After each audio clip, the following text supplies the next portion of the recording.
CEC VRVD Entertainment presents Scorpio Cinephiles with Rick and Blaine. Season 1 Remakes. Episode 10 The Fly, 1958.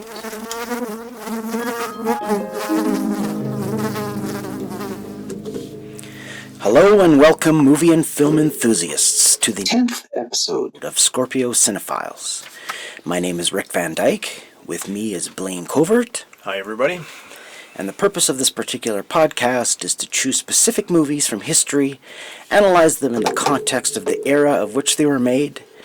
We will view them together, share our notes on the making of these stories, and try to find connecting points which will give us, and you, a more fully rounded perspective of the wild and diverse art form that has been around for over 100 years.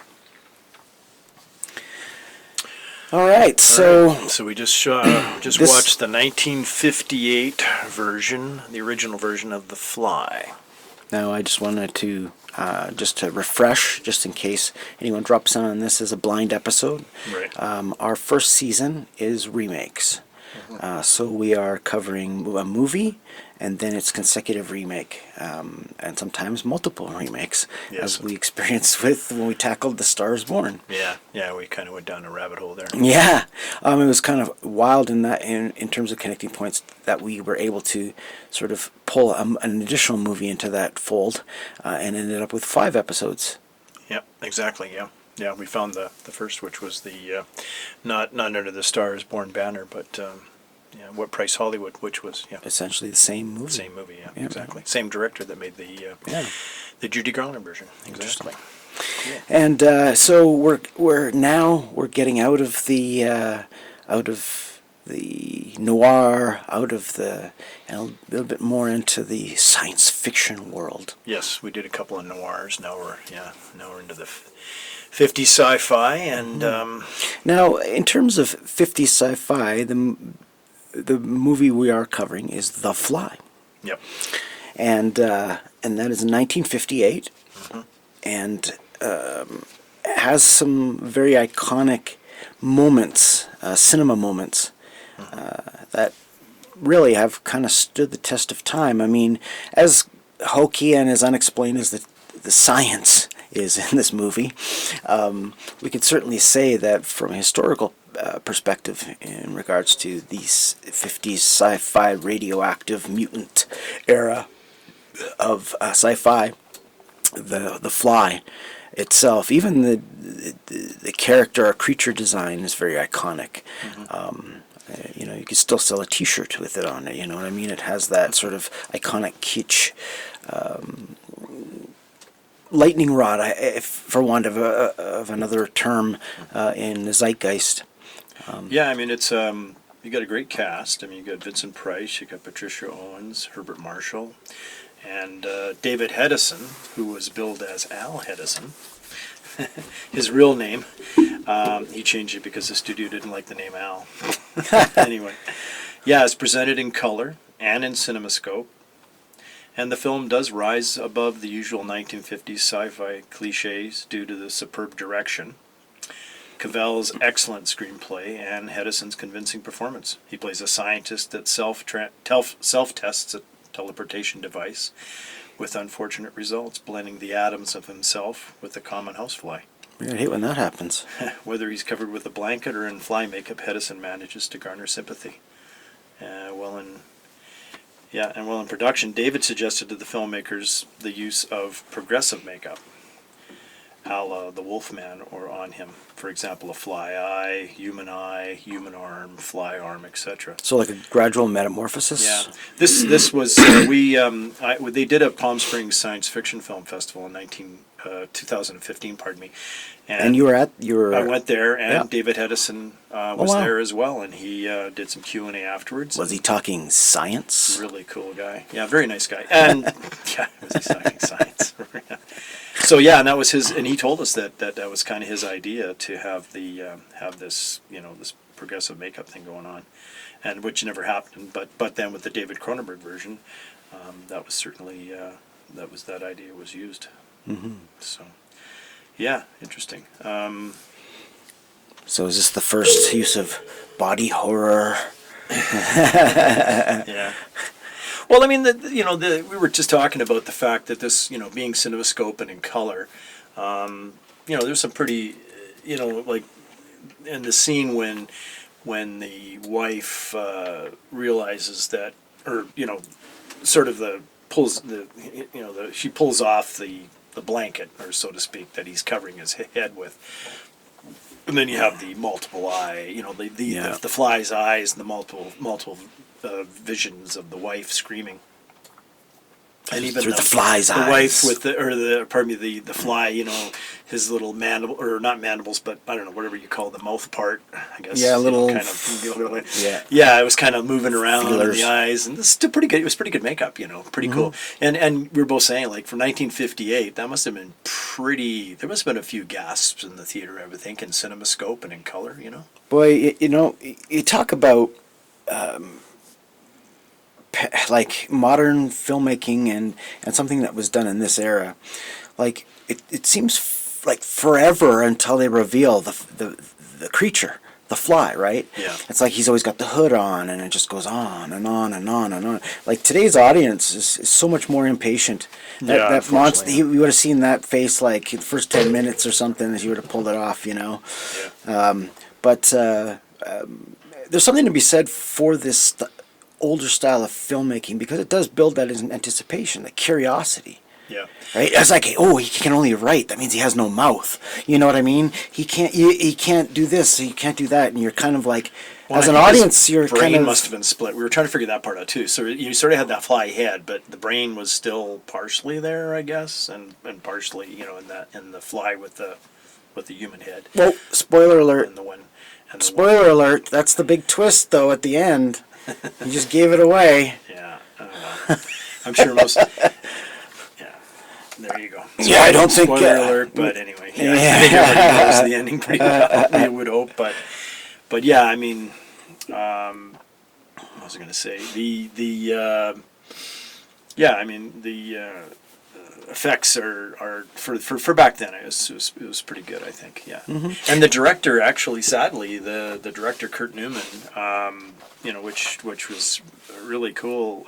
Did a great job on this film, I think, and it was a big box office hit as well. So this movie made money. Yeah, but he didn't know it. He died a month after the premiere. Wow. And a week before it went into general release. Isn't that something, eh? Yeah, sadly. Yeah. So how did this movie do? Like, what would something like this have cost back in the day? Well, that's something you'd have to check on the on your computer, but I don't know if they have a budget listed there or not on IMDb. Yeah, sometimes, especially with older movies, I guess information might tricky. not be handy. But it was a box office hit because it did garner 2 sequels back then. Yeah, but those sequels, correct me if I'm not, were in black and white. I believe that's we were both talking about the fact that a lot of people think that the Fly, the original Fly, which we watched, was in black and white. I thought it was. But, I think two reasons that we were talking about is the fact that most of us watched it on black and white TV, and that's how our first introduction to it would have been black and white. And I blame it on a black and white TV. And the other thing is, again, it's CinemaScope, but on a TV, years later, you're still watching pan and scan, right? So you never really had there's no widescreen. Mm-hmm. So the two things that were very interesting about this one is the fact that it was in color and widescreen. So they must have had, the studio had some faith in it. Yeah. Now, was there any precedence to this? Was there any popular, there was a trend, the mad scientist, radioactive mutant sort of thing? Like, I know the flying saucer movies and the... Well, you had a lot of... there's a lot of science. The science fiction of the 50s was giant bugs and whatnot. Atomic age. So there was a lot of unknown things, I think, that people were trying to absorb, trying to figure out. Mm-hmm. And so there was, you had, one of the big ones, of course, was a lot of the radioactive and having these, monstrous bugs, being produced, like in The Black Scorpion and The Deadly Mantis, and one of the best ones I think still holds up very well is Them. Yeah, of course. Which is a very, really still a pretty brilliant. If you're talking about big bug movies in the 50s, that's certainly the best to see. It's where to start for sure. But what I was going to get back to is the fact that now with this one, everybody thinking black and white, but then when it was the sequels were in black and white. So Return of the Fly was in black and white. Yeah. So that could be another reason why people think this one was black and white. Yeah. Well, the reason I do is I'm blaming it on Forey Ackerman. Famous Monsters magazine. That's right, because it was black and white magazine. Black and white magazine. Yeah. And of course, you'd see all these. You'd be pouring through it, like all these old movies that. Because for my generation, may as well be ancient history, right? So you're looking at Frankenstein and Dracula. You know those movies are in black and white, and you see The Fly, and it's like, oh, black and white, right? Because there's nothing here to indicate otherwise. No. So for years and years later, until the advent of video, of course, and then these titles, these movies started to become more available. You could rent them or VHS or whatever. And then when I finally saw The Fly, I was like, not only is it letterbox, it's color. It's in it's widescreen, but it's also in color. Yeah. Exactly, which is two things you just never thought were the case. But yeah, it's interesting. Yeah, no, yeah, it's the production values were I think quite good. Well, you could tell all of it was done on sound stages, other than a couple shots, because I swear I recognize some of that furniture from some other productions. Fox, I swear. But speaking of which, you must be big money in science, hey? Yeah, holy mackerel, our buddy there was pretty good. Or in the Canadian scientist anyway, because it's been determined this was in Montreal, so. Through deductive reasoning. Yes. Everybody's got French names. Well, it's like, why does everyone have a French name? But they have French names. And what was the kid's name? The little kid? Little Louis or something? The kid's name was Philippe. Philippe, come Philippe. Yeah. Right. Philippe and Francois Delambre was Vincent Price and Al Hedison, but we're just going to call him David Hedison. It's André Delambre. So yeah. Yeah. So this film's success, combined with that of Warner Brothers' 1953 3D film House of Wax, and William Castle's film The Tingler, which we talked about I think before. Or maybe we haven't. Maybe we talked, but we didn't talk about it on the podcast. That was the gave you electrical shocks when you went and saw the movie. Yeah, they had minor shocks on the seats. Well, the Castle always had some kind of interesting setups in the theaters. Like with House on Haunted Hill, he had the skeleton would slide across, come down the come aisle. across the. Well, no, it'd go across the. Oh, would it? Come right out of the wall on one side of the theater and go right across the top of the audience. Right. And then the Tingler, he had the small electrical shocks in certain seats so that people would get shocked questionable. Don't know if you could get away with that these days. Don't worry, it's only a sign a little waiver when you go to see a movie like that's that. Right. If you have heart failure. Yeah, he always. Trivia.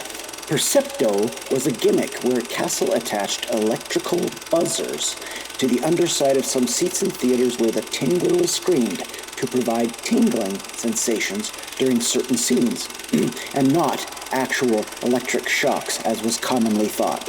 The buzzers were small surplus airplane wing de-icing motors left from World War II.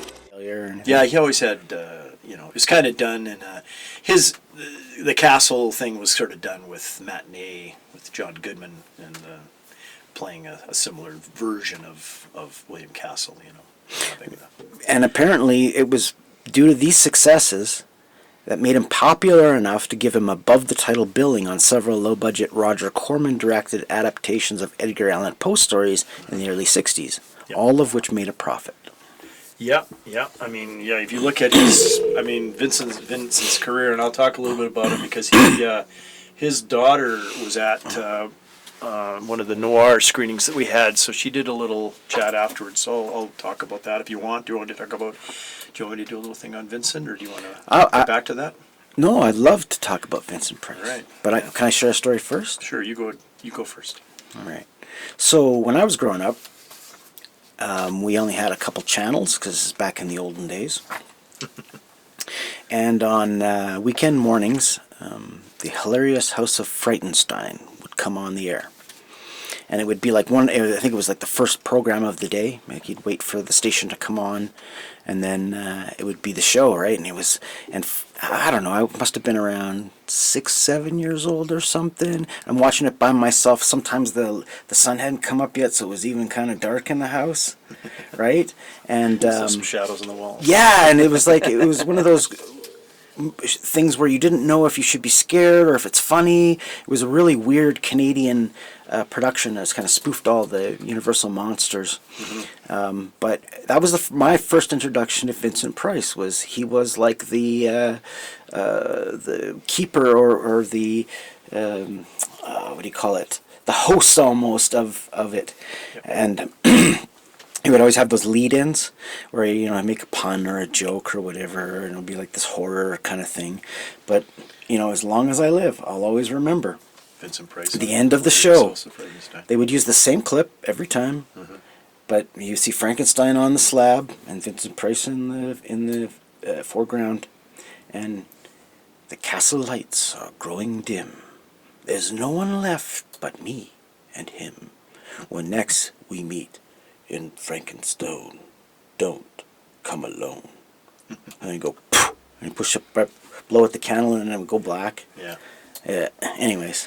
No, I mean, it's one of those things that, I talked to his daughter about that, and she kind of knew a little bit about it, but he actually flew up to Canada and shot. He did it all in like a within week or day something. Like a couple of days. Yeah. It wasn't very long. No. He did all the whole sequences that he had in a few days, and then And that covered the entire show as for a whole year. Yeah, exactly. Well, I can't remember how many. It was only 1 year, wasn't it? It only ran for 1 year, I think. A year, maybe year and a little bit. Yeah, about a year. It's one of those ones where there's so many episodes, never right? really been released, but they weren't that properly long. on So DVD. Yeah.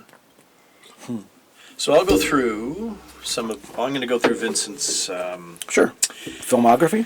Yeah, let's talk about his filmography a little bit because he does have and I'm not if I listed everything, we'd be here for another half an hour. No kidding. But these are some of the classics for sure in my books. And so Tower of London, 1940, was really where he kind of started. Then he did Laura. He did a lot of noir. And Laura was a classic noir. The Web, which is the one that we screened with his daughter, did the Q&A afterwards. 1947, with Edmund O'Brien, who we just watched in DOA. And His Kind of Woman, 1951. If you get a chance to watch this film, it is absolutely a hoot. It is so much fun. Robert Mitchum is in that one, along with Jane Russell. And Jane Russell. Basically, Vincent Price plays sort of this satirical version of an Errol Flynn, and he's always going to save the day, and it's. Anyway, I don't want to tell you too much, but if you get a chance to watch His Kind of Woman, 1951, it is funny. Is it? It's straight out comedy then? Well, it's not a comedy. It's a noir, but he's so good in it. He's just he's really funny, and he has some. Yeah, he's the best part of one of the best parts of the movie for sure. And Raymond Burr's the villain. He's the bad guy. Right. So a lot of fun. Anyway. Then you've got, like you were just saying, of course, now in 1953 he made House of Wax, which was in 3D, huge success for Warner Brothers. Then a little later he came up with another really good film noir, if you get an opportunity, sort of the first sort of serial killer kind of a thing going on in film. As well, The City Sleeps, 1956, excellent movie. Okay. Then you got The Fly, 1958. Return of the Fly, hot on its heels in 1959, and then, as you said, the Corman years, the Poe movies, House of Usher, 1960, Pit and the Pendulum, 1961. Man, I love the House of Usher. Yeah, Tales of Terror, 1962. Then you got all that, you got everybody kind of, coming back as well. You got Boris Karloff, you got Vincent Pit and the Price, Pendulum. You got Peter Lorre, and then what's the one where he plays the mad Cardinal? That's okay. So that's Mask of Red Devil. Yeah. So you got Tales of Terror, 62. Then you got, here you go. He had a busy year. Yeah. He had The Raven, Yeah. Haunted Palace, Twice Told Tales, and Comedy of Terrors in 63. Wow. Then in 64, he had Mask of the Red Death and Tomb Love of that one. Ligeia. But Anyway, then again, I'm a sucker for Edgar Allan 64. Poe. I mean, Yeah, well, as long as you're faithful all to the Poe stuff word, is you great. can't go wrong as far as I'm concerned. Yeah. And then with TV, of course, you had the Batman. He played Egghead Mm-hmm. in Batman, the TV series, the original with Adam West. Hilarious also Frankenstein, which all the Canadians really know well. Americans maybe not quite as well, 1971. And then basically, again, kind of a resurgence in the 70s with some classics like Dr. Phibes, and Dr. Phibes Rises Again. Yeah. And then Theater of Blood, which is a class. I love that one, with Diana Rigg and him killing everybody off according to the way that people were killed off in Shakespeare, which is a fun movie. Yeah, I remember seeing, in the famous Monsters of Filmland, at the very back, Forey would have those little jokes where they take a still from a horror film, and they'd put like a word balloon as a joke. Right. Remember that? Yeah. Like comedy caption or whatever. And I just remember the Dr. Phibes one. It was the first time I'd ever seen the image of the With this face. with the scully. Yeah, scully and I think face. the gag was something like, "Does this makeup work for you? And do I look okay?" Yeah, do I look hurt? Yeah. And then, of course, one of the most famous ones that the younger generation knows him for is he narrates the Michael Jackson's Thriller video. That's correct. And then his last movie was Edward Scissorhands. We talked about. I thought that was a very fitting final role. I think nice. It really was very respectful to him and his legacy. It touched on that era, but moving forward in typical Burton-esque style. Yeah. It's another one that's still. I think audience are still finding Edward Scissorhands today. I've noticed that sometimes when I talk to some young film enthusiasts and they're talking about movies, and and then they're going, "Oh yeah, I saw this movie Edward Scissorhands and it's so cool." And Vincent Price, I'm kind of interested in Vincent Price now. Like I'd like to see some more of his stuff. And then you talk about some of the other things. It was funny is I used to think that maybe Vincent Price was gay because he seemed no, I know he wasn't, of course, but when I was teenager or whatever, he has like this effeminate, very flamboyant gestures and stuff that it's a different time to now till then. So well, he does have a certain flamboyance about and it depends. And then again, there's certain movies that you'll watch him in where he's even a little more like that. Like he wasn't in The Fly, but there's some film noir. I think Laura, he sort of has that kind of impression, right? So I wrote an article back when it would have been 2009 when we screened. Article in what? Classic Images. I used to write articles on the film noir on the Palm Springs Film Noir Fest. So I'm gonna go through the article just because it's fascinating. Can you slow down for one moment? Just explain the magazine. Like, is it still around? Yeah, Classic Images is still around. Oh, right on. If you're a film enthusiast, you like old movies, and it's fun to go through because there's always articles on old movies. There's articles about, interviews with sometimes with actors and actresses that are gone, but ones that somebody did, maybe just as a fan, and they come. Sometimes they'll publish those, and yeah, it's a pretty good. It's a monthly. I don't know. Periodical, newspaper. Yeah, if you can find it in the newsstands anymore, but you can definitely do a subscription. Yeah, and it's. I have a subscription. It's out of Florida, you said? No. Oh, it's sorry. out of the U.S. Not out of Florida. Yeah. Okay. So anyway, Alan K. Rhodey, who I've talked about, who's the producer of the Film Noir Festival, the Arthur Lyons Film Noir Festival in Palm Springs, he had Vincent Price's daughter. So Vincent Price's daughter, Victoria Price. Now she was born in the early '60s, and she had many fond memories to share.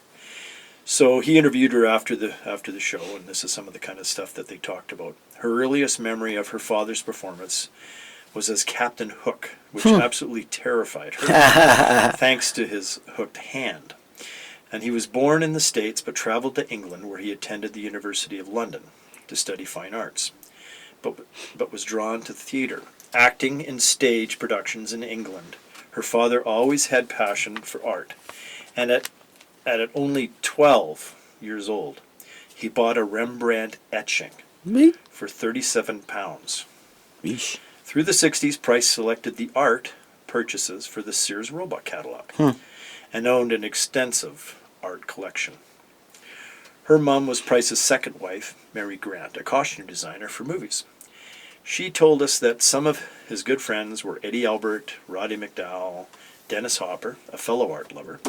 Roddy McDowall, we just talked about him. Yeah, we previous talked episode. about him on the 50s Star is Born. Yeah. So he appeared on Hollywood Squares close to 900 times. I think everybody appeared on Hollywood Squares back in the day. And he was on. If you didn't have a movie made within the last couple of years, you were on Hollywood Squares. And as we were talking, as a Canadian, I grew up watching him, and you did as well, on the hit 1971 series, The Hilarious House of Frankenstein. The only thing that he relished more than playing a villain was cooking. And he wrote several cookbooks. Really? Yep. And How to cook with brains. yeah, you would think, but but apparently, and yeah, if you, I do have one of his books, his cookbooks, and it's he's got some pretty cool recipes in there. He's really it's good food for sure. Do you remember Vincent Price endorsing kids' products back in the 70s? Shrunken Heads, I'm thinking specifically. Possibly, maybe. I would imagine, yeah. Because Shrunken Heads was basically what they did was they sent you a dehydration kit for your apple. Oh, okay. Okay, so anyways, they advertised it as a toy kind of thing, and you see it on the commercials and stuff. But Vincent Price was on the commercials, and he was like, "Oh, the scariest thing in your kitchen," and then of course, they'd build it up in the commercial. You can make a shrunken head in your laboratory, which is the kitchen, mom's kitchen or whatever, right? I don't recall So you this. send away for it, and basically it's just like a thing to skewer your apple. Right? Okay. And it gives you these little punches where you can punch where the eyes would be, where the nose kind of in the mouth. And then what you do is you put it in the oven, right, at a low temperature, and it slowly dehydrates, and eventually it creates almost like a face, like a shrunken, shriveled up kind of thing like this. Oh, gosh. Anyways, that was a thing. Oh my God, I don't recall that, but that's interesting for sure. Shrunken Heads. So, talk about his cooking. So, yeah, he had all these cookbooks. But one thing that she told us that was fascinating was that while he would eat out quite often, if he enjoyed the dish at the restaurant, he would ask for the recipe, and most of the time, the chef would oblige. Except for the Colonel, he wouldn't give away the 11 herbs and spices. Couldn't get that one. But she said he genuinely loved his fans, and he would write back and even send tickets to some of the plays that he was in. That's cool. So anyway, her book. But then again, he's not like the joke I made. It's not like he's eating. If he's a fan of cooking and stuff, he's going to a proper fine dining restaurant. Oh yeah, no, right, and paying top dollar, right? So he was eating at some, Exactly. and he would eat. But the thing of it is a lot of chefs would not give out their recipes, but apparently he was able to Sweet talk them. Maybe because it's Vincent Price, I'm and Vincent they fell apart, Price. and they gave him the recipes. He'd always get. She said they always, he'd always manage to get most of the recipes. Interesting. So anyway, her book, if you can find it, is Vincent Price, A Daughter's Biography, and it shares many fascinating stories of their life together. Well, there you go.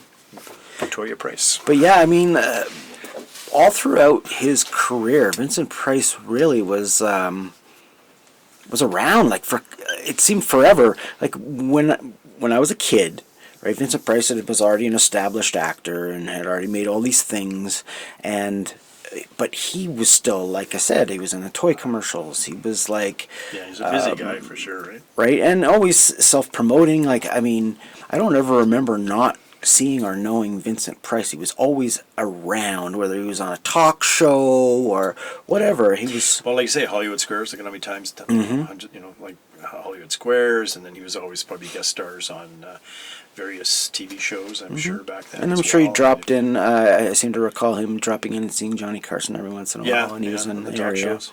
Yeah. Oh yeah. I mean, yeah, and he did have kind of a fascinating career, like you say, because I mean, he was in horrors in the early days, and he did film noir, a lot of film noir. He did some dramas, like heavy dramas as well. But he did have that niche of the horror, and he definitely did a lot of horror. And I just went over a little bit of the stuff, but I mean, yeah, it's the Vincent Price filmography is it's really cool. I mean, there's a lot of really neat stuff there for sure. A lot of different in the different eras he took on some interesting stuff. Yeah, I mean he did, and then like I say in the 70s he had a lot of there's a lot of other horrors that we didn't really discuss, but I mean there's a lot of the around the times when he did the Fibes movies. He did a lot of other ones as well in that area too. So. Yeah. Now, you were talking about how you had met the scientist. We met. David Hedison was at the screening when we did The Fly, and really a genuinely nice guy. Do you still talk the same?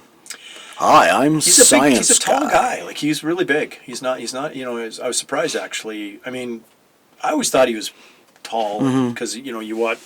We the other thing that we grew up with him would have been or what I grew up with. Yeah. Anyway, was Voyage to the Bottom of the Sea.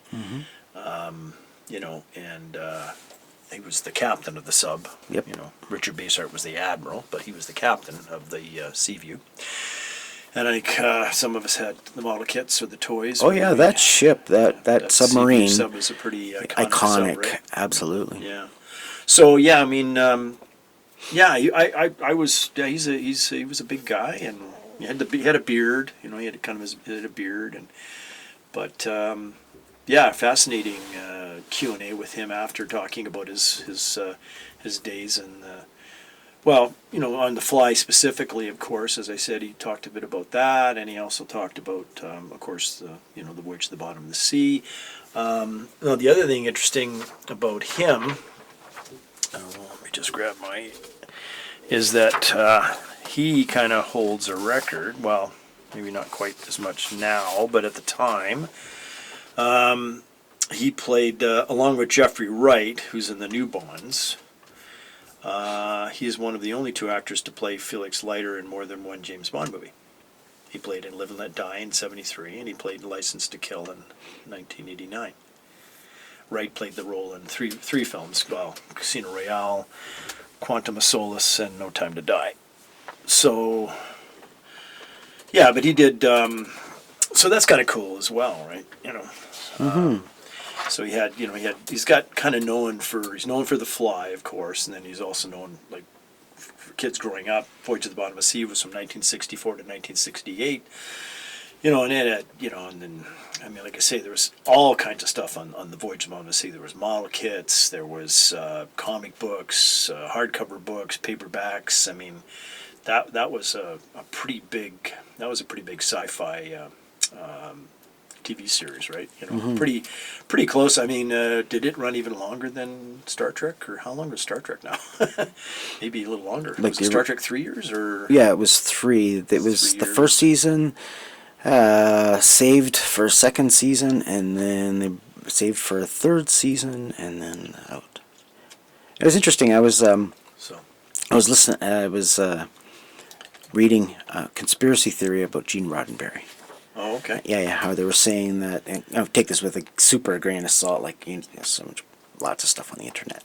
But they were saying about how he was actually behind the letter writing campaign to get Star Trek brought back. That he hired a bunch of people to write a bunch of letters, and wrote a bunch himself to make the fans bring back Star Trek.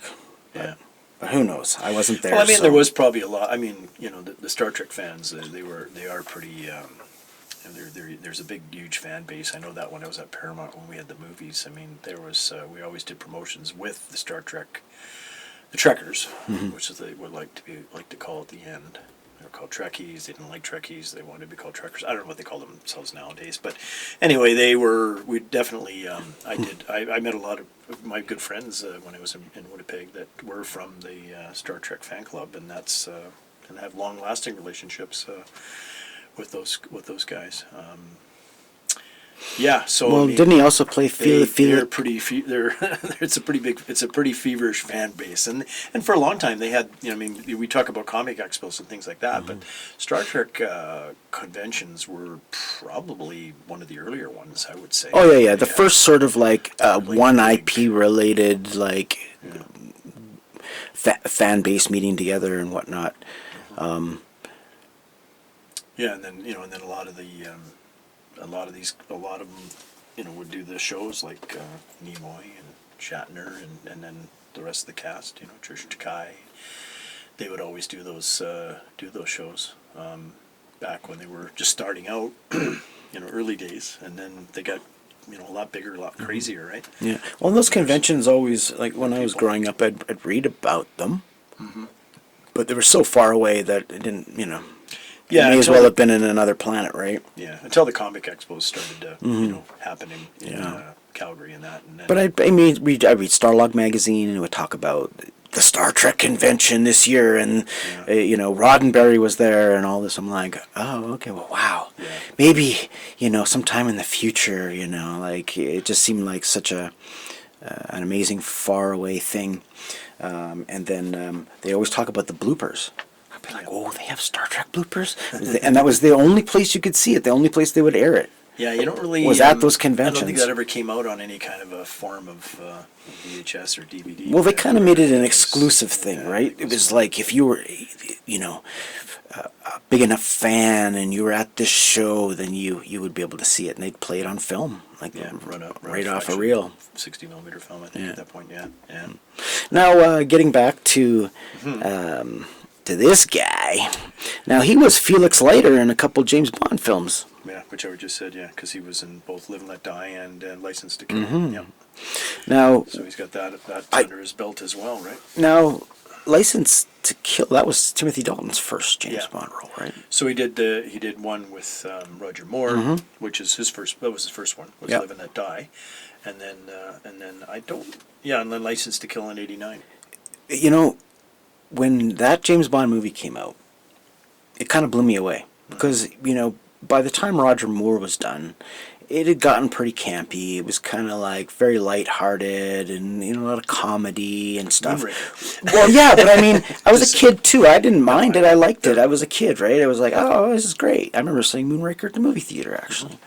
But so when this Timothy Dalton thing came out, I kind of knew it was coming because the Entertainment Tonight would do like these, the new James Bond and who's it gonna be, and then then Timothy Dalton was announced, and like Flash Gordon, right? I was like, okay, all right, that's kind of perfect, really. Yeah. And they went for that hard nose kind of like it was like Bond. It was kind of like the Daniel Craig version. Go at it back in that time, Yeah. Because once again it went off the rails at some point and got silly again with Brosnan, but it was kind of like a first sort of attempt to make James Bond sort of like straight and sort of like tough and cold and methodical, and then it's like like he's an assassin, like he's working for the Secret Service. It's pretty hard boiled, as they say. Yeah, I thought Dalton was. People have opinions, but I thought he was pretty good. I thought he did a pretty good job. And again, he was charming and roguish, and there was still tough, a little tougher. A little tougher edge to it, I think, than they definitely were trying to get away from the latter few Roger Moore movies. I mean, with like the sheriff from Smokey and the Bandit. Yeah. Man with the Golden Gun, and as we're talking about remakes, Yeah. and different eras and stuff. I mean, you can say the same thing about how many times that's been done, right? I mean, in every era of Bond is its own Bond, right? Yeah. And to go back and try and judge it or criticize these older movies, it's like, I think it's important, as we spoke in our mission statement with this particular podcast, is that you got to look at the era of when it's made. When it was made And what was make, going on. you have to make your judgment educated. You can't just say it's stupid, right? Because in The Fly, to try and look at it from a modern scientific standpoint, it's absolutely ridiculous. Like, it makes no sense whatsoever, really. I mean, other than the sort of like the teleportation pre-Star Trek disintegration, reintegration thing, but then there'd be like certain, like you said, weird things, like why would the little fly have his face per se? And I understand it says other arm, and the other arm in the full version is the fly arm, and he's got the fly head. But if he's got the fly head, then how does he think? How is he like? Yeah, like he's got part brain. Like it's kind of weird because, and then but it must be half. Like I guess you have sort of a half fly brain. Fly brain. There's a tongue twister. Yeah, and then a half human. And fly brain in the little, and the fly at the end. So it's interesting. That part of it for sure. But don't question science, Blaine. But don't. This is a scientist. He knows more than you. As Vincent Price says in it, he says he might well be almost a smart guy, a genius maybe, some might say, in some circles. Yeah, he's almost a genius. Yeah, he only invented teleportation, right? Yeah, no, that was, Well, it's his brother cutting him down, right? Yeah. Because he does play the character's brother in it. Yeah, he plays his brother, yeah. And it kind of makes you wonder, too, because he's like, when the movie opens, it's like a flash forward, right? So you're looking at the tail end of the story, and correct me if I'm wrong, but I mean, at that time, it probably wouldn't have been a very common trope, would it, to flash forward like that and then segue into the story, right? Yeah, and like we were both saying, and you just kind of repeated it again here a little while ago, was the fact that it takes a fair amount of time to finally get to the story about the Hedison, the scientist and the experiments and such like that. It takes a little bit of time to get there, right? Yeah, and then. But yeah, that's probably. I mean, there's a few. I can't think of any off the top of my head that had that used that, but there was probably there would have been a few at that time. Some of the noirs like that, it's interesting with the noir because you do have ones where, it's at the end of the movie. I'd like to report a murder. Well, where you got exactly like you got DOA, which we just watched. There's a good example, but there's a lot of the noir like that where you got sort of the guy, like going back over, the what had happened and how he got there, and typical. Well, I guess even Citizen Kane technically is one Citizen big flashback. Kane. I guess. There's a few. Yeah, there's quite a few out there for sure. Yeah, this one's a little more interesting because it does take a little bit of time to kind of kick in, like to get there, but eventually when it does get there, it's And everybody's is French, but don't speak French. French Canadian. But don't speak. No French accents. No French accents, and don't speak. But they have those French names. It's kind of interesting. And then it's you're looking outside and you're seeing the California, foliage and stuff. No palm trees, I don't think. I didn't see any palm trees. They were cautious about that aspect, but it's like certainly. Yeah, looks very backlot-ish, and the ambulance cops or something, the white van with the thing, and it's got it says Montreal Police or whatever. Yeah, but you can see it's obviously masked on, like someone put a sticker over top of whatever the real vehicle. Well, it's so instead of Los Angeles, whatever, Montreal. Whatever one they rented. It's painted by hand. Well, see, the short story now, I don't know the whole history of this dude, but George Langelaan was the writer of the short story, The Fly, and he was a French-British writer. So, anyway, and that was the basis for the film. And it was originally published in Playboy magazine in 1957. And there was what? Well, it's interesting. A lot of people Like a short story. The old story is that there's some great books or great journalism in Playboy, and there was. I mean, there was a lot of your. I read it for the articles. your The articles! Yeah, we read it for the articles. Exactly. Blaine, it's the articles. It's got nothing to do with the well-endowed, beautiful women that gloss. Nothing at all. Whatsoever. All the Bonds were were published in the Playboys as well, right? A lot of the Bond books were published in Playboy, and that's where they actually got more read than. Now, one thing I noticed, and we talked about this when we were watching the movie, is okay. So you're a science guy, right? You're the scientist, and you're gonna experiment on things. He starts with an inanimate object, an ashtray, and he teleports it. Boom. Yes. Okay. Next thing he does, he tries to do something a little more complicated. It's like champagne and a thingamabobber and a little dinner, I think, or whatever. Well, you forgot the bad part. Yeah. I guess. So, but then again, okay. So sorry. So, anyways, I'm just rather than just recounting what he does in the movie, let's just say that if you're moving up the chain in your experimentation and you're going to move from an inanimate to an animate object, like something that's alive, a live object, living object, logically, you would choose something small, like a rabbit or a rat or something, right? Instead, he looks over and he's like, "Oh, the family cat." Yeah, but let's see ya, Snuffles. Send the cat with the saucer. I know, right? Look at it, and I'm thinking, well, wait a minute now. The cat's gonna come up with a saucer in its head. Yeah, like you're gonna have this. Yeah, but of course they didn't. They just have this cat meowing, or the atoms of the cat meowing in space, right? Which is kind of bizarre, but. Yeah, it was like. Oh, that part was kind of. I was like, oh, he's going to be haunted by the ghost of the cat he just killed. Yeah, exactly. No, I don't know, the way you looked at it, I was kind of like, does he have a thing for this, to get rid of this cat? Is this thing shedding on all his black clothes? Is it? Because it's a white cat. He's like, is this thing pissing on all this, stuff? Because, because it's like the wife's cat or something, It's like, my opportunity for science. No, I guess he's the scientist, the mad scientist that got lost. Daddy, what happened to the kitty? The cat. Science, son, science. Philip wants to know where the cat is. The cat, Dad. It's funny, the kid never even asks, but he keeps talking about this fly. Yeah, but there's that fly with the white head. Yep, so important. Now, would that have been a big twist back then? Because, it's different now looking back on an older movie like this. There's been so many parodies and,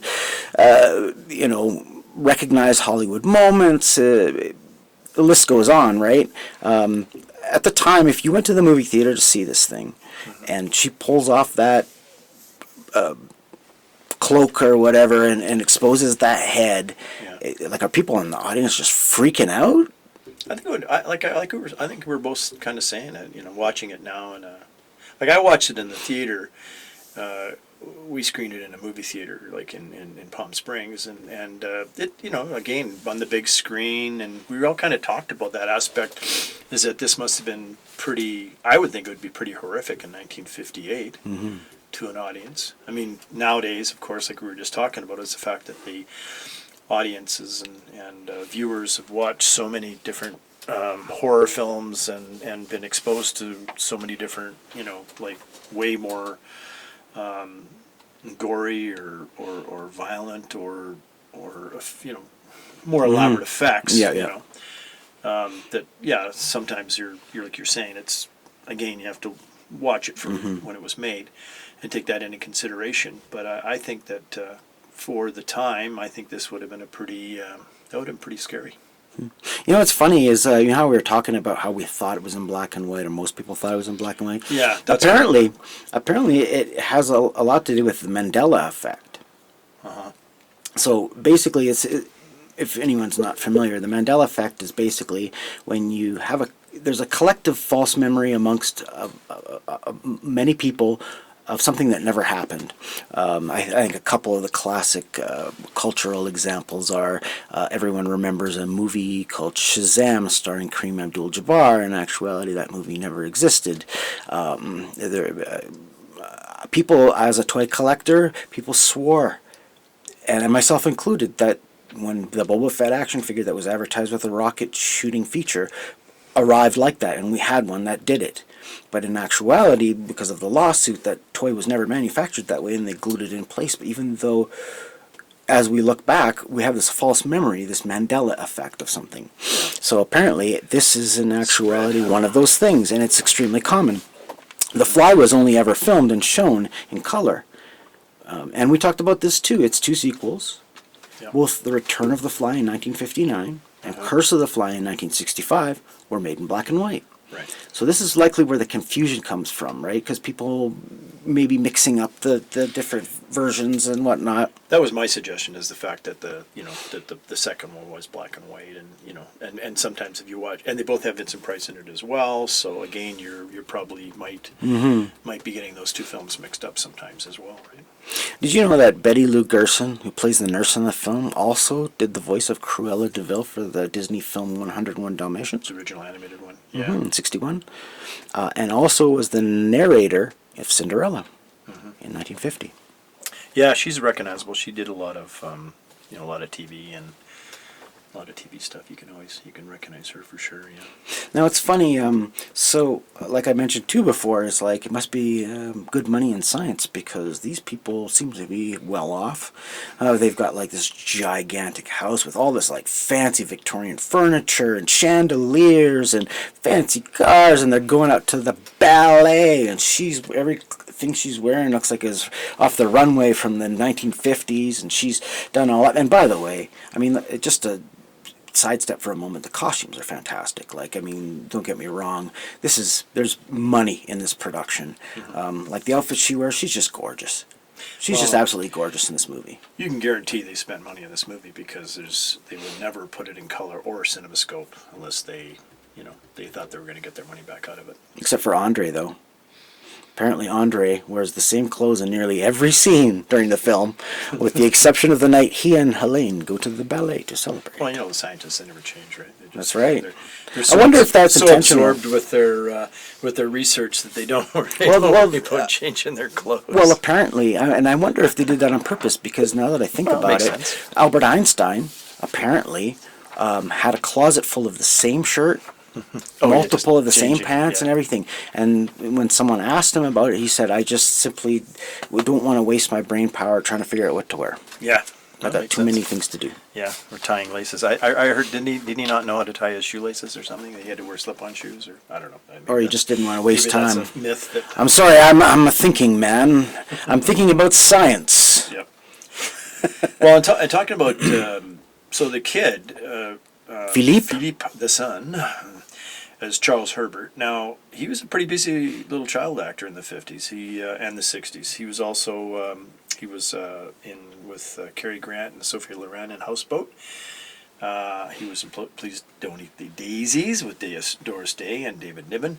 But he's also pretty famous for another cool, we were talking about William Castle, 13 Ghosts, 1960. Oh, yeah. And he got to interact with witches, goblins, and ghouls. Yeah. I gotta like them witches, goblins, and ghouls. Yeah.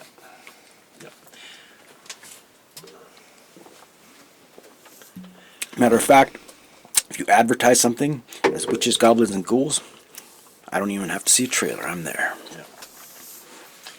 Well, and you see, in the 13 Ghosts, I believe the trick on that one was you would wear glasses and you could see the ghosts. Yeah, that's right. Images. That's in right. The film, right? I mean, not from experience. I'm not that old. No, but I've heard the legend. I've heard the story. That's the if you watch it, you can see. Man, that's kind of cool idea, right? Came up with like Castle always came up with these, kind of wild ideas of how to. Now, wasn't he spoofed by John Goodman and Matinee? Well, that's what I was saying in Matinee. Yeah, he was spoofed. That was kind of like, spoofed, or maybe. Well, there were a few showmen of the day as well, right? Because it takes place in the 50s. Sort of the same, early 60s, because it was the time of the the missiles of October, Cuban Missile Crisis. Cuban Missile Crisis, exactly. And that's and then. Yeah, I mean, I think that Joe Dante, who's the director, is kind of playing. I think he's kind of paying homage to maybe Castle and that. Well, there were a few showmen of the day, from what I understand. It wasn't just him, but. Oh yeah, I mean, but he was one of the best showman, from what I understand, reading up, like all the different horrors that he did. He always had some kind of a trick that he would put in there for his horrors. Yeah. It's kind of cool if you think about the showmanship of something, right? So you have a movie, right, and you want people to be talking about your movie. And, distribution isn't kind of what it is like these days. And maybe the big guys don't want to distribute it, so you just make deals with independent movie theaters and you just go to showing, basically traveling with your can of film and your little extra gimmicks to give people a scare or whatnot. That's that's talk about going the extra mile, right? Well, the other thing, too, interesting about this movie as well is that so this film was produced by Regal Films, which normally supplied 20th Century Fox with low-budget black and white anamorphic widescreen, credited as Regal Scope. Films that usually played at the bottom half of a double feature, with one of the Fox's CinemaScope releases as the top half. But this film had a much larger budget and was released in color, which was kind of and was used as the top half of the double feature, and it became a huge box office hit, which we talked about, and one of Regal's low-budget black and white wide anamorphic widescreen films, Space Master X7 1958, was released, which I believe was nominated for half. Best Picture at the Academy Awards. Yeah, right. Yeah, that's the one they were. It was a tie, but they broke the tie. No, has the bottom half of the double feature. So just to give you it's quite a title. Insight into the. So it wasn't really a Fox movie, but it was released by Fox. Now we mentioned about how they're so wealthy that they don't just go to the movies; they go to the ballet. Yes. Well, apparently the ballet footage seen on the film was originally shot as test footage for the CinemaScope process, which was still in development. And the same footage also appears in several other 20th Century Fox films of the 1950s, among them An Affair to Remember from 1957, which had been released the previous year. Yeah, we reuse that footage, man. Yeah, they paid for it. Yep, exactly. Those ballerinas can't be cheap. Yeah. Well, in the screenplay, the interesting trivia about the screenplay of this movie was written by James Clavell. Really? Yeah, James Clavell. Really? Well, he'd been very young though at the time, right? Yeah, this is way before. And then he started to produce. Started to produce these mega bestsellers. Shōgun, became Tai-Pan. Oh my God! Noble House. And they all became huge. Those miniseries movies. Yeah. I tell you, man, back in the day. Like when everyone knew Shōgun was coming out. Shōgun was like even if you're not going to watch it, you're going to know it's coming out. That was huge. They pushed that thing huge. Like it was a big cultural thing. And Richard Chamberlain, and for what I considered his best role, it was fantastic from what I can remember. Oh yeah, no, and those. Those miniseries are gotta be up there. You look at viewership on, they talk about viewership on certain, Netflix movies these days. Well, that's the weird thing is they don't give away any biometrics on Netflix. You never really know, but back then they actually had the data, right? Well, of course. And I would imagine that the numbers have got to be just crazy on that. It's hundreds of millions. Way up there. Yeah, for the amount of, I think everybody was in front of their TV set watching that miniseries. Now, would VHS... And it was a long haul, too, because you could... It wasn't like nowadays where you could PVR it. And was there VHS back at that time? Could you have recorded it? Oh, gosh, when was... I'm trying to think. Shōgun would have been... Right on the crux. Yeah, right on the crux. I think it's late... I think it was in the 70s. I'm not off the top of my head. I'm not too sure. But I would say early days of VHS, but probably a lot of people didn't have it. So it's back, I think it was at a time where you literally had to, catch it or you miss sit it. in front of the TV and watch the show, right? Yeah. I'm sure they, reran it a few times, but not that, it wasn't like they wouldn't rerun it like a week or two later. No, You may have to wait several months for the next time for it to air, right? Or if it aired at all. Or even if it did air, I don't know. Yeah. And that's the thing too, is talk about a captive audience. I'm sorry, but you're not going to wait for it to come on streaming, You're not going to wait for it to come back on cable TV. Yeah. You're not going to see this at the theater. No. The only place you can see this is, I can't remember what it was, ABC, CBS, or Yeah, whoever, whatever NBC, station had whoever it, it was. And, you know, now, right? And it's live, and you can't record it. It's like it may as well be a Well, live. it's like the Super Bowl. Or May as well something. be a live It's- performance. Like, I mean, you it's sit something there and you that's- watch it. You everybody's miss it. gonna You sit missed and it. Watch it. Sit down and watch it. Right. Yeah. Yeah. And that's you the way create, it was back then. and it was a best-selling novel. Like, I mean, it was huge, big Yeah. best-selling New York Times, whatnot, already, right? So you've Yeah. primed your audience. You already had a built-in audience, and then just the yeah, like you say. I mean, they built this thing into a mega, you know, like a mega TV series or TV miniseries. Pardon me. Yeah. So everybody was really wanted to see this sucker. Yeah, so it was James Clavell's first produced screenplay. So there you go. That was his first one, The Fly. Did you notice the sound of the teleporter? The sound effect? Yeah, there's a. Yeah, I think that came up. Yeah, but I can't recall. Time Machine Yeah. Time in Machine, that's it. 1960. the Yeah, 1960 same sound Time effect Machine. for where Used the prototype disappears in the film. Yeah. So the other actor who's Inspector Charaz, Herbert Marshall. So he did a lot. He did some. He's got a pretty cool, like, filmography. He's a lot more than this. I'm just going through a few again, but he did the. He's English, so he started out. He played in a really early Hitchcock film, Murder, 1930. And then many years, 10 years later, he played in Foreign Correspondent, which is another really good Alfred Hitchcock film. So Alfred Hitchcock, Murder, that's the title of the movie? Yeah, there's one he did in 1930. Well, This I is back guess, in- this I is mean, his it might not early- be the most original title, but at British. least you don't have to ask what it's about. Well, and these are I mean, it's pretty nowadays you straightforward. kind of look back and say, "Oh, Alfred Hitchcock made a movie called Murder." Yeah, that's a Little on the stretch. nose. Yeah. But yeah, I mean, I think that it's one of those, like, this is early days for Yeah, Hitchcock, yeah, right? So yeah. he was still being discovered. At this Of course. point, so, but yeah, I mean, it's yeah, and it's interesting. You can find a lot of the early Hitchcock movies, the ones that he made in England, because most of those are public domain.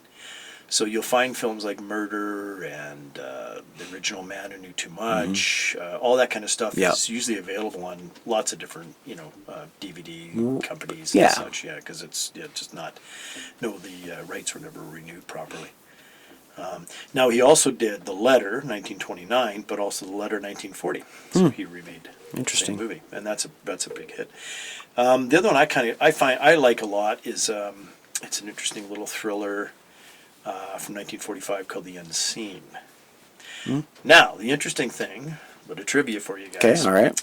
is that he had a one wooden leg, What? his left, which was kept secret from the general public for almost all of his career. Until he was in Treasure Island. And, oh, wait a minute. Oh, come on, Get movie. away with it. But he lost his leg in action during World War One. Huh. Yeah. Wow. And if he was in Lord of the Rings, he'd be Legolas. I wish I had a drum set. Ba-doom.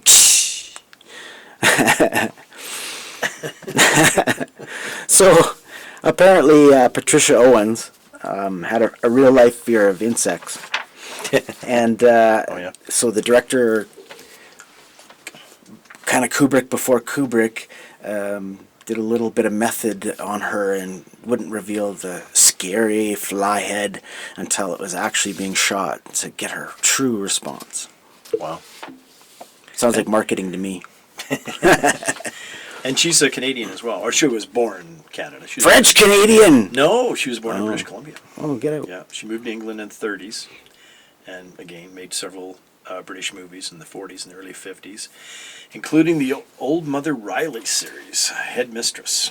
I don't know if you're never familiar with those ones, other than the fact that there's the Old Mother Riley Meets the Vampire with Bela Lugosi. What? That's yeah, a real it's movie. actually a guy dressed up. Say the as title again. That's Old Mother Riley Meets the Vampire. a real movie. Real movie. Like released. And it has Bela Lugosi in it. Get the hell out of Dodge.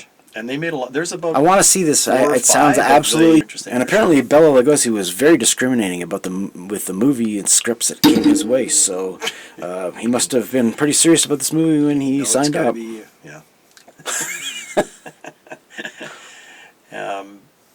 So yeah, Fox offered her a contract in '56, and she went to Hollywood from England, and her big breakout role was in Sayonara, 1957 with Marlon Brando, and then The Fly, of course, in 1958. And most of the rest of her career was she did a lot of TV through the '60s, but she retired in 1968. Apparently, in the original short story that this is based on, Yeah. when Helene convinces Andre to go back again through the teleporter without the fly, with his head and arm, not only does it completely fail to return him to his human form, it also infuses him into his body some of the atoms from their pet cat that was earlier transported, but never reintegrated. So at this point, Andre realized that it is absolutely pointless to keep looking for the fly. Well, that would have been a different ending. I guess the 20th Century Fox executives were like, I need something a little happier. Maybe we'll put Vincent Price in this, and then he'll be like the brother, and then they'll have a family at the end. It's gonna have a little, you can't just make it depressing. The brother like that always wanted to get his brother's wife. Philippe, this is your new dad. Yeah, it seems quite serene at the end, considering what these people have put through. But anyway, well, the kid not, but the wife, she seems to be, yeah. Anyway. Now, what happens in the sequel to this? You were saying it has to do with the sun, right? I thought it did. Well, I thought it was, but it's been a million years since I've watched it, so I can't. I probably watched it on TV and back in the '60s at some point. Son of the Fly. Yeah, I mean it's got Vincent Price in it, but I thought there was some family thing going on because we were talking similar to the new Fly, and then with the son taking over the research, and I thought there was something like that in that one, but I could be wrong. Well, in Return of the Fly, okay. Give us the synopsis. All right. Rick. Let us know what's Philippe Delhomme, There you go. So the now adult son of the Fly, does some transportation experimentation on his own. Doing science! your favorite line. Science. Because why? Because she blinded me with science. He's a scientist. That's right. Daddy, what happened to my daddy? Science, son. Science. What happened to the cat? Yeah, still trying. The kid's trying to find the cat. That's why I got into this because I'm trying to track down my cat. Science, son. Yes. Science. Gotta find the cat. All right. Now, to just kind of flip it a little, I know we'll be getting into the contemporary version of the David Cronenberg remake as we get into our next episode. And I don't want to go too deep onto that side, but it's interesting to make a comparison of a couple things. Now, one of them being, the obvious tragedy versus, happy ending sort of thing. That just goes once again in our comparison of eras. But in terms of the transportation concept, you take something that's in this pod, right, and you're gonna beam it over to this pod, and this is pre-Star Trek, right? Nowadays everybody's beam me up Scotty and blah blah blah blah and everything, but beyond the fact that, once again, taking into consideration when it's made, to be honest, the science of it, the mechanical apparatuses and the thingamabobs and whirligigs and whatnot that make this thing work for the era. You don't look at it and you go, from a modern standpoint, you look at it and you go, yeah, that's kind of ridiculous. Yeah. It looks cool, and back then, it's oh, it has a lot of detailing. Well, I think I was kind of thinking about the same thing. We were just talking about Star Trek, and I was thinking about the fact that this was kind of one of the first sort of beaming from beaming a human from one, which is basically like the transporter in the Star Trek series. Absolutely. Now, in this one, it's interesting though. One thing that we don't see in this one, which you do in the new in the version we're going to watch next, is you never see him get transported, right? Because what happens is all of a sudden he's supposed to have he's going to have his brother down to see this. Yeah, and there's a note on the door. That kind of confused me. That which part. is kind of you were a little bit, and it is kind of weird. You kind of wonder whether was the brother in on it? Yeah, like because he wasn't there, but he wasn't. But no, then you just have this all happened. It went wrong. He did transfer because he said he transported himself the one time. You know what I think? But I think I've solved it. Okay. I've solved it. So in between the scenes, okay, get this? Like before, when he says, I'm going to show my brother, send him down to the lab, I'm going to show him what I've been working on. And then, of course, then all of a sudden we're at the post-transformation. And she's trying to where's my husband? And he won't come out and talk to anyone. Mm-hmm. In between those scenes is a missing scene. And in that scene, Vincent Price goes down to see his brother's invention. Mm-hmm. And he has a thing for the wife. And he has his signs, and he's been looking for an opportunity to get rid of his brother. And he says, have you ever thought of trying it on a human being? And he starts giving him the bug, and then he says, you know what? I can push the switch. You just hit this little thing right here, right? You just hop right in, man. If you want to do it, let's do it. And then he thinks he's going to kill him, and instead turns him into the fly. Maybe he knew he could put a fly in there. Come on, it's Vincent Price. He put a bug. He does end up with the girl and the kid and everything and the estate in the end, right? Yeah, maybe. Oh, Vinny was thinking ahead of the game. Nefarious, I say. Yes, twirling the mustache. As cheesy as those Edgar Allan Poe movies were, Vincent Price was so good in them, like in The Pit and the Pendulum and stuff. Well, I think they were having fun. I think you watch him and Laurie and Karloff. I think they're having a blast in those movies. For sure. And to me, when I watch them, I think yeah. And I mean, they were super low budget, but I think they were hamming it up pretty good, and I think they were enjoying it. Mm-hmm. And the source material too. It's like original Gothic horror. It's loosely based. Wait, what's that? Loosely based. There you go. Edgar Allan's Poe story. That's right. You just don't know the whole story. But no, I mean I think they did. They were fun, and they still, you still have a lot of people that watch. I mean, there's, they released all the Vinnie Price AIP stuff.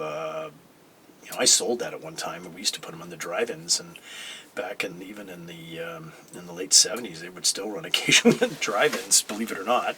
Man, I'm old enough to remember the tail end of drive-ins. I was all through my teens, dates to the drive-in. I went through that all. Yeah, but even nowadays, I think you still got a lot of people, a lot of younger.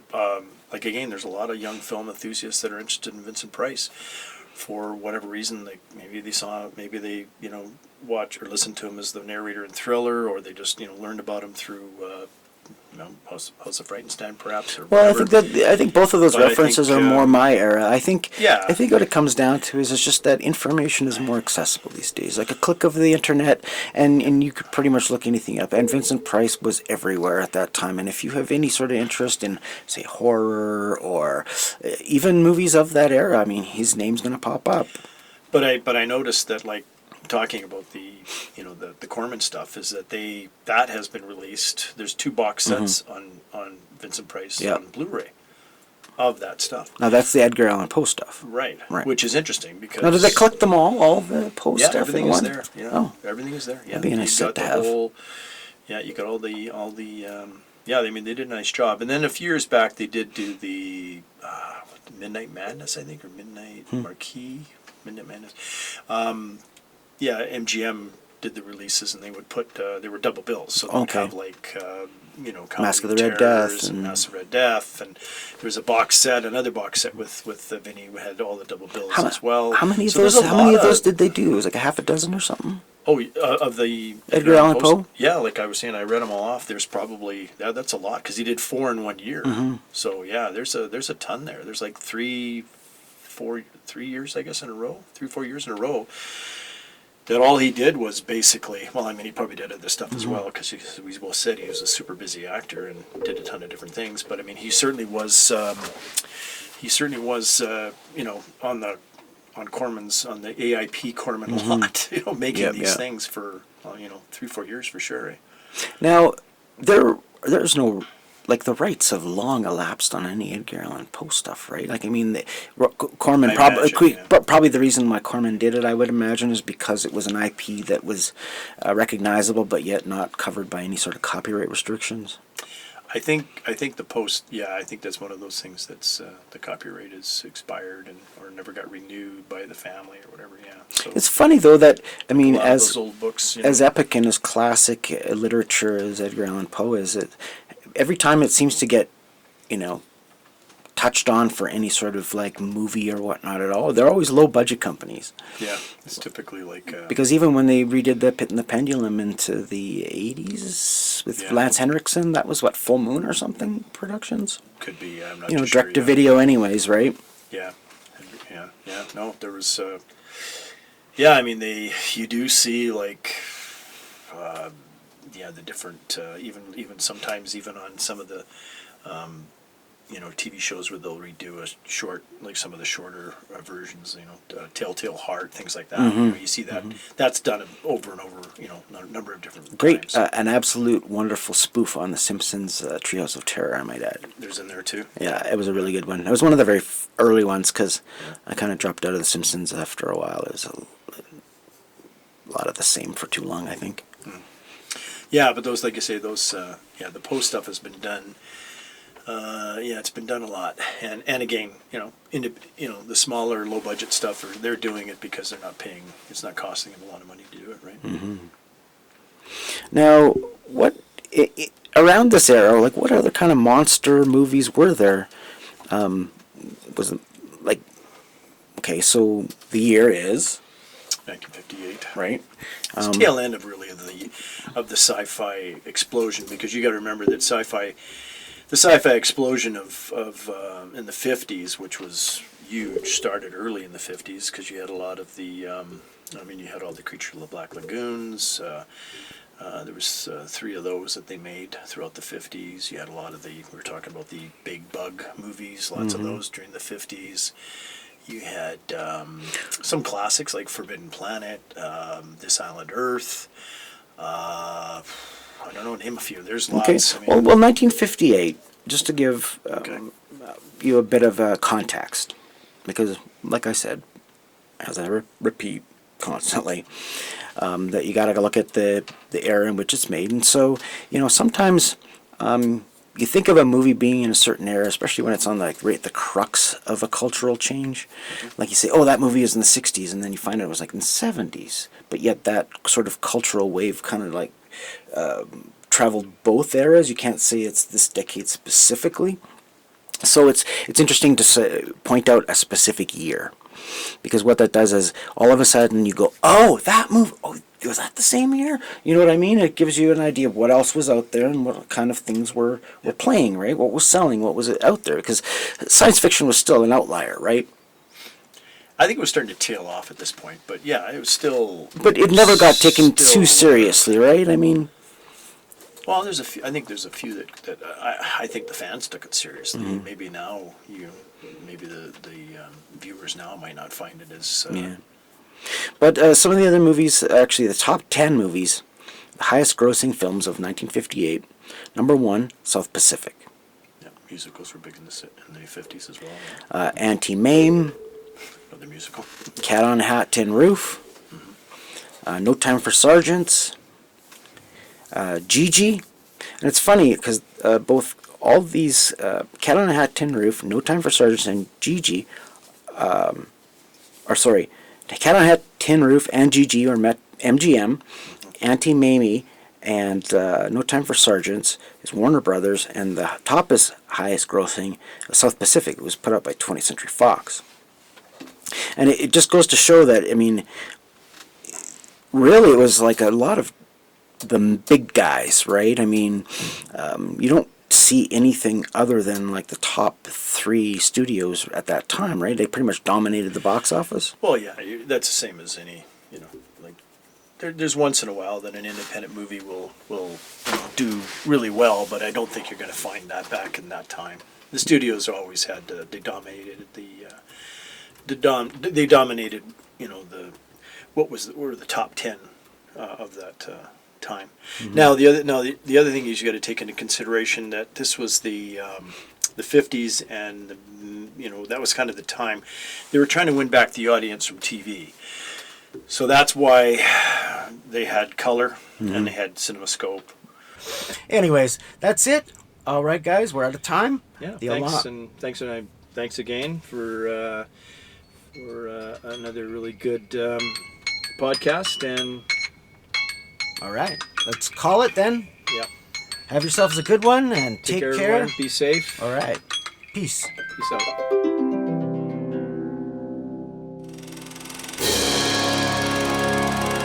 The end